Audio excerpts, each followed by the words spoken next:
تاویږي یو سړی د دیوال سوري ته ملاستو دا خبیث والا راغی وی په اسانه شابه پاسه چې پیسه ورته خدای غرق کا ښکلې یخ سوری خوب راغلی خوار شي د خوبه دی ویستم وی ظالمه دا دیوال راغورځي دیوال کې چوم دی هغه غریب ورته خیال نو چې خوا شو دیوال را پرېوت دور منډه کړې پیر صاحب خدای سره خوب کا خو زه خو د مرګه بچ کړم هلې یو لپه دوا راته بله وکړه وایي زه خو پیر صاحب نه یم نه ګوره دا نه زه خو شیطان یم وګوټو وی شیطان ته ګوره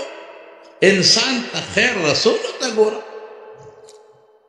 ما ته د خیر ورسو د مرګه دې بچ کړم او دا نه ته شیطان نه ته خو ډېر ښه انسان یې ما ته د خیر ولې شابه ده وی قسم دی چې د شیطان نو وی دا زر یې د مرګه ولې بچ کړم وی ظالمه د مرګه نه وی که ما نه وي ویښ کړی او دا دیوال در باندې را پروت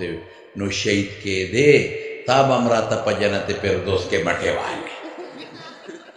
جنت نه مې بچ کړې دومره په الف لام و آرامي دی